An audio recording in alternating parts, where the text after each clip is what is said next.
Hey, what's up? It's Common Guys here. I'm going to recap the most important things that I thought happened on WWE this week, and we got to start with something that's really devastating. So here we go. Now, for context, last week there was a backstage brawl between Rhea Ripley and Liv Morgan. And at one point during the backstage brawl, Liv Morgan threw Rhea Ripley into a wall. Rhea Ripley came out on Monday Night Raw in an arm sleeve, basically injured because of that backstage brawl, and the worst news happened. Because of the injury, she has to vacate her title for a few months and leave the company to rehab. During this moment, there's no real way to act out what she's feeling because she looked on the verge of tears. In reality, this just sucks. This is a tough blow. But ultimately, the promo did end with some positives. Liv comes out. Rhea kind of yells at Liv for what she did and that she will get her revenge on her. So they're kind of foreshadowing that Liv versus Rhea match once Rhea is healthy to come back. But ultimately, it's such bad timing. CM Punk is out. Roman is out. Seth is out. And on top of that, you have such a strong women's division now growing. For Rhea to be out during that time is just ultimately gonna affect where we're going with her story, or where it was gonna go for WrestleMania of next year. I do think that Liv will make a great champion.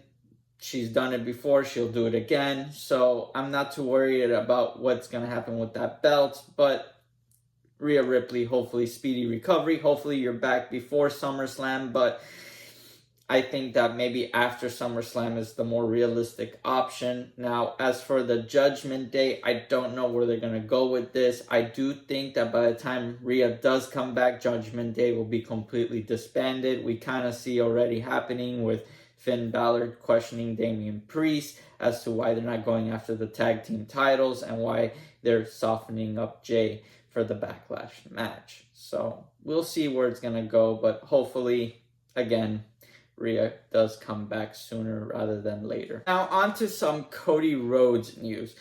So basically the internet has been questioning whether he's a good champion or not and missing Roman Reigns, but I think that's kind of unfair. The man has just literally been a champion for 2 weeks, hasn't even had his first rivalry yet, and I think the promo he delivered was pretty good and solid. Basically, he comes out on Monday Night Raw, addresses The Rock, saying, hey, when you come back, I'm ready for you, and I'm going to make you bleed just like you make me bleed. That's a great promo. Then he addresses Seth Rollins. We find out through Becky Lynch that Seth has undergone a surgery. Cody basically thanks Seth Rollins for all he did at WrestleMania to help him win.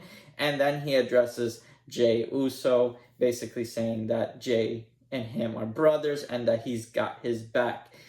But in a shocking twist, Rhodes basically tells Jey that he's willing to go to war with the Judgment Day and he's got his back if the Judgment Day decides to cheat him out of a true title match and do all the shenanigans that they're known for. Jey honestly says, thank you, Cody, but I refuse your help and I got this because I'm going to yeet my way to victory, which kind of signifies the end of Cody Rhodes on Raw, as I think he's going to move on to SmackDown permanently. It's kind of sad to see. Cody Rhodes has been such a face of Raw, but ultimately you can't have both champions on Raw.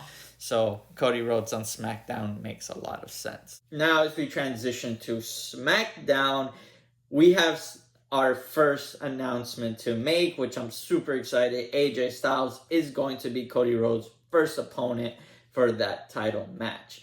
I'm excited for this because it protects LA Knight. LA Knight does not need to lose to Cody Rhodes. AJ Styles can take that hit, as I told you already from last week. So I'm really excited WWE made the right call. Now on to some Bloodline news. And man, is Solo looking so menacing. Solo, Tama Tonga, they have their eyes on Kevin Owens. They start off asking Paul Heyman, hey, where is Kevin Owens? Kevin Owens has been a thorn to the Bloodline.